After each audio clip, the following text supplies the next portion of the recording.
I still remember the moment my world tilted on its axis. I was sitting across from Marisol, director of HR, clipboard in hand, bright overhead lights reflecting off her glasses, her expression deliberately neutral. It was one of those sweltering July afternoons, the kind that left the office windows steamed and the air conditioning humming like a jet engine. I just handed in my proposal to lead the West Coast client portfolio, 3 years of record growth, glowing referrals, you name it. I thought I'd nailed it. Marisol tapped her pen against the clipboard. "You've done impressive work, Jacob," she began, voice soft but firm. "But when we ask, why promote you, we don't have a compelling answer. We need leadership qualities beyond sales numbers. We need vision, collaboration, executive presence." Her polite rejection felt like a gut punch. I'd led teams, mentored juniors, turned around lagging accounts. 2 of our 4 biggest clients were there because of me. Yet here I was, stuck as senior account manager, while colleagues with fewer billable hours and shaky pipelines ascended the ladder. I forced a smile. "Understood," I said, hoping my voice didn't betray the storm inside. Marisol offered a sympathetic nod. "Keep developing. We'll revisit in 6 months." I left her office in a daze. The hallway lights swirled as I made my way back to my desk. My colleagues cheered me on, oblivious to the dread knotting my stomach. My desk was a neat jigsaw of spreadsheets, proposal drafts, and half-empty coffee mugs. For a moment, I considered quitting on the spot, handing in my badge, walking out, and never looking back. But I remembered the first client I landed, the thrill of closing my own $250K deal, the pride in seeing our company logo on their billing statement. So I sat down and pretended to type an email, while fury and resolve melded into one clear thought: they would regret overlooking me. That night, I drove home with windows down, the city lights a blur. I paced my small living room, half stripped of corporate trappings, just a laptop, a stack of books, and a whiteboard with scribbled goals pinned to the wall. I replayed the conversation, sentence by sentence, until the defeat transformed into something darker: inspiration. If HR wouldn't elevate me, I'd show them I didn't need their stamp to succeed. I'd show them clients flocked to me, not the title behind my email signature. By Monday, I had a plan. Step 1, identify the clients most likely to follow me. Step 2, craft an irresistible proposition. Step 3, execute without warning. Ethical, debatable, but daring moved mountains, and I needed my mountain. I spent Tuesday night researching our entire client roster. I logged into Salesforce, exported data, and color-coded clients by revenue, service complexity, and relationship depth. Halfway down the list, 3 names glowed in red: Stellar Eco Logistics, Meridian Financial, and Nova Health Systems. Together, they represented nearly half of my book's annual revenue. And the common thread: I was their primary touchpoint. They'd complained about service lags when I was on vacation. They'd requested my signature on minor amendments. They trusted me. Wednesday morning, I walked into the office looking like any other day: blue shirt, navy tie, crisp pants. My colleagues barely noticed as I popped in to say good morning. But inside, I was a coiled spring. By mid-morning, I'd scheduled catch-up calls with the 3 target clients under the guise of a quarterly review. Each call would lay the groundwork for a move they'd never see coming. First, Stellar Eco Logistics. Their CFO, Ramon, picked up on the second ring. "Jacob, good morning. We're under a tight timeline for next quarter's rollout."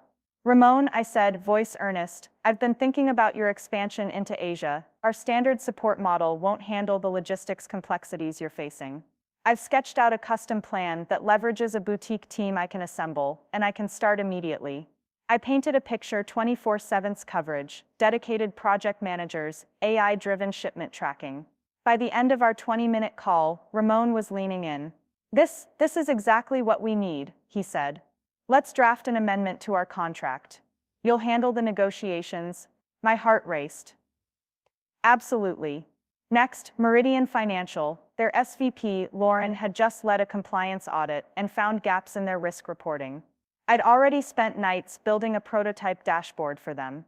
On our call, I said, "Lauren, I've built you a demo that integrates your live data streams, risk, compliance, audit trails, all in real time. It's ready for user testing. I'll bring my dev team in next week." "Jacob," she breathed. "I've been asking for a solution like this for months. I thought it was impossible." I pressed the advantage. "Let me show you the contract addendum." I'll own the implementation. We can have it live in 6 weeks. Finally, Nova Health Systems, the healthcare startup whose CEO, Dr. Patel, was a former colleague from my days in the nonprofit sector. He picked up with that warm chuckle.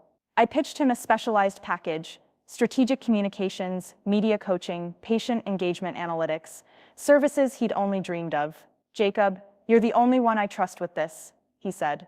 By Thursday, I had 3 letters of intent in my inbox. Clients wanted to work with me, and only me.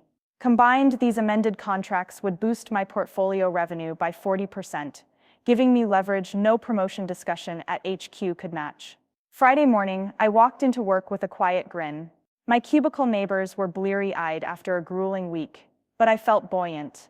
I shut my door, opened my laptop, and drafted an email to Marisol, subject: amended client engagements effective. Immediately.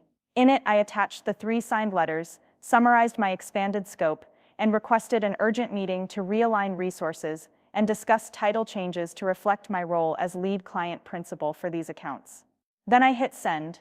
My finger paused over the mouse for a heartbeat, savoring the moment before consequences rippled outward. Then, ding, an auto reply: Marisol is out of the office until Monday. For immediate assistance, please contact your RVP. Perfect. Patience would make the message hit harder. By Monday, the office buzzed with my news. The revenue vice president, Tanya, summoned me to her glass-walled office. She was the kind who measured her coffee in single shots.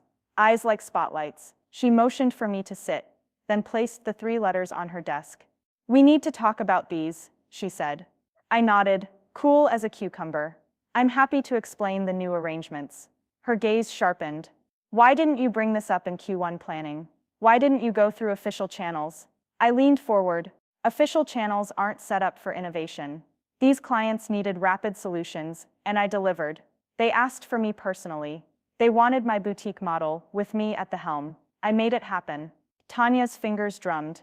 "And what do you propose we do about it now?" I smiled. "I propose we recognize the value I've delivered.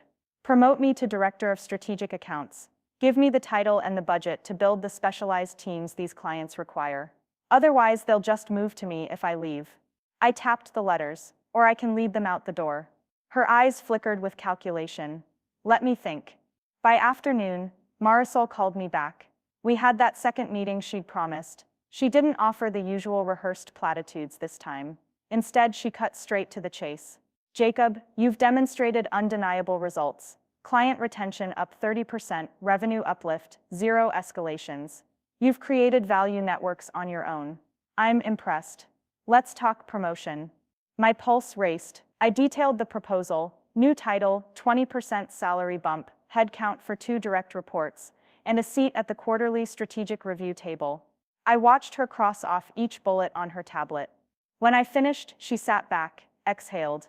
"It's unconventional," she said. "But your clients aren't conventional either. You've erased their logo from our old service model and replaced it with something superior. You deserve recognition." I let the words settle. "Thank you." That evening, I walked out of the office with the skyline glowing behind me.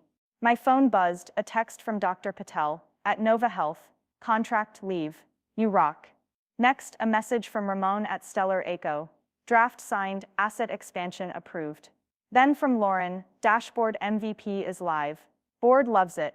I let my head tilt back, eyes closed against the city lights. I'd been told, "Why promote you?" So many times I'd memorized their excuses. But I'd answered with action. I'd erased the old logo of standard service and painted my own: client enduring, impossible to ignore. My phone chimed again. An email from Marisol: "Offer Director of Strategic Accounts. Let's confirm details tomorrow." Congratulations. Tomorrow already felt inevitable and sweet. I plucked my keys from my pocket and headed toward the parking garage, adrenaline buzzing. I could almost hear the old logo fading into oblivion, replaced by bold new letters: Jacob Rivers, Director of Strategic Accounts. I slid into the driver's seat, the engine's hum echoing my pulse. They'd asked, "Why promote you?" And I'd answered by claiming half the clients, rewriting contracts, erasing the old service model, and demanding my seat at the table. Tomorrow, I'd step into that HR office, no longer pleading for vision and executive presence. I'd have the title, the team, and the undeniable proof that I was the one they couldn't afford to ignore. And as I pulled out into the night, city streets stretching ahead, I knew this was only the beginning.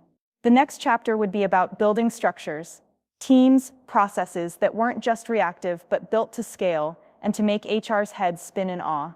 But for now, I savored the triumph of showing them the power of action over empty words and rewriting the logo of my own destiny. The next morning, I arrived bright and early, parking in the same underground lot I'd used as senior account manager, but this time with a different kind of energy, one that flickered in my chest like a promise. I strode through the revolving doors of the office lobby, crisp suit jacket buttoned, the weight of my new business card, Director of Strategic Accounts, burning a notch in my blazer pocket. The security guard nodded, eyebrows raised. New badge photo, huh? He winked. I smiled back but didn't break stride. On the elevator ride up, I ran through the day's agenda on my mental whiteboard. Meet with my new direct reports, finalize the leadership team presentation on the custom client service models, and squash any lingering doubts among executives who'd questioned my unconventional approach. The office floor felt familiar. Same desks, same hum of brainstorming sessions, the aroma of burnt coffee, but I was different now. The air tasted sweeter. I stepped out and was met by my two direct reports, Nina and Jason, in the hallway. Nina's the analytics whiz who'd built Meridian's dashboard. Jason's the project manager who'd rallied Meridian's devs for the 24/7 AI-powered risk tool. They looked sharp in their new strategic accounts team lapel pins. I motioned them into a conference room. First order of business, I began, sliding into the chair at the head of the table. I want to thank you both. None of this works without your expertise. As director, I'm here to clear roadblocks. I leaned forward. What friction points are you facing? Jason rubbed his chin. Honestly, still jumping through hoops for budget approvals. The old workflow keeps dumping approvals on R&D. We need direct lines. I nodded. We'll streamline approval matrices this afternoon. You'll have your budget sign-offs in an hour. No more CFO escalations for every line item. Nina spoke next, hesitating. I've got data demands from FAO clients that require new tools. I'm waiting on infrastructure. Her voice held frustration that mirrored mine 6 months ago. If I don't have server access, I can't deliver the next iteration of the analytics model. Consider it done, I said, tapping my phone. I've CC'd IT. You'll have a dedicated VM by lunchtime. They brightened. I closed my notebook. Good, we'll meet every Friday morning, 9 a.m. sharp. This team is our alpha. If you need anything, call me directly. Questions? They shook their heads. Great, I said, standing. Let's get to work. I glanced at the office clock. 8:45.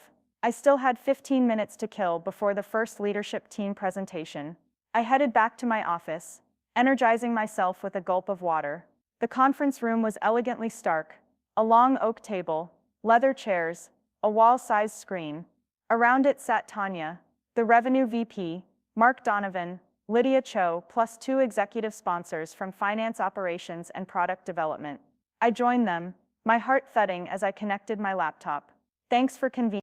I began, voice steady. Today I'll walk you through the status of our top 3 accounts under my stewardship, demonstrate the early ROI from our custom service models, and outline the next step investments needed to expand this framework across 20 additional clients. I clicked the remote. The screen flickered to life. Stellar Reco's shipment dashboard pulsed with green. Meridian's risk analytics glowed orange on the graph. Nova Health's engagement scores surfaced in blue. I hit next slide. Since we rolled out the dedicated operations task force and AI-driven audit tools, Stellar Reco's downtime decreased by 62%, saving us and them over $520,000 in the last 4 weeks. Meridian's compliance incidents dropped to 0, and their regulatory audit score climbed from 75 to 92. Nova Health's patient engagement metric soared 45%. Our premium service packages are earning a 25% margin, compared to our standard 12%. Eyes widened. Tanya inhaled. This is remarkable, Mark said, leaning forward. We need more of this. I waited. Then I clicked again. A proposed budget. To scale this model across 20 clients, we need to onboard 10 dedicated managers, 6 data engineers, and 3 AI specialists.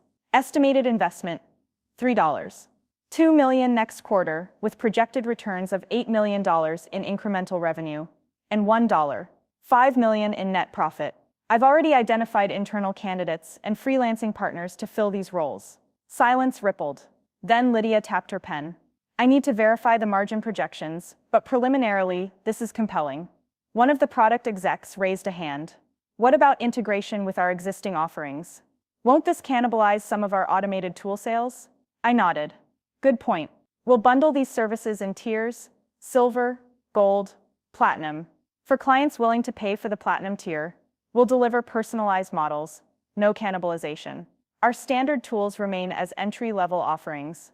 Mark stood, a slow grin forming. I move we green light a pilot for these 20 clients. Budget subject to final CFO review. He looked at Lydia. Are we aligned? She checked her tablet.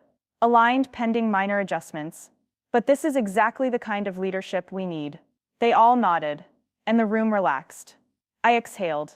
The vote was unanimous. My pulse raced with triumph and relief. The next 2 weeks were a blur. I hired the team, contract AI modelers in London, part-time devs in Bangalore, top-tier project leads here in the Bay Area.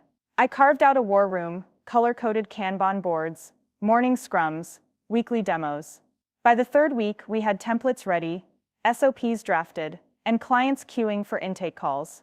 But just as our momentum peaked, a storm hit. A rumor surfaced that a top competitor, Pinnacle Strategies, had offered Stellar Echo a fully customized logistics solution for 15% less than our rate. I stumbled on it in a Slack channel. Stellar Echo's head of procurement copied other vendors' sly comments about examining alternatives. My stomach clenched. I convened an emergency call with Ramon at Stellar Echo. Ramon, I began, voice crisp, I saw your email thread. You're evaluating options beyond our platinum package. Let's talk.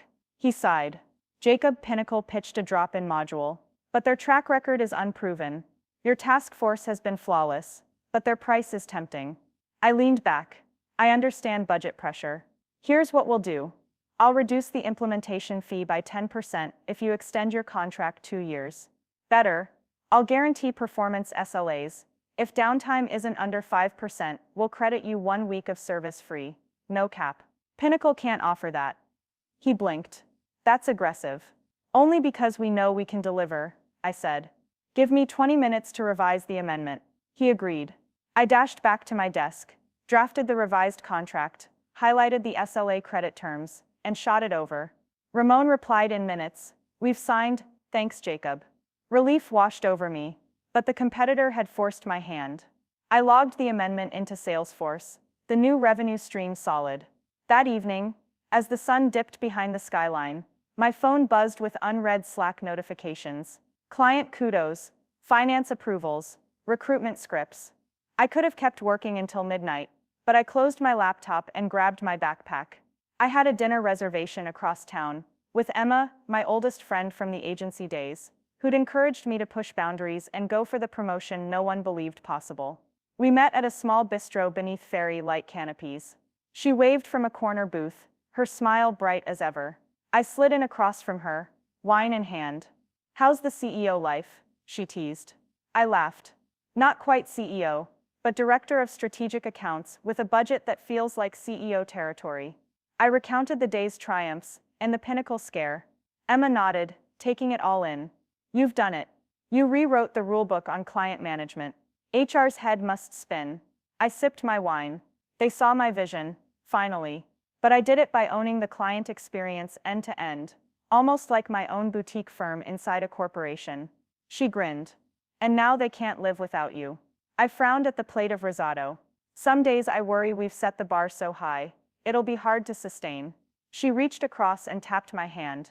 You'd better, because I'm counting on you to rescue my startup when I hit my next growth ceiling. I laughed. Deal. But for now, let's just celebrate that you can finally call me director.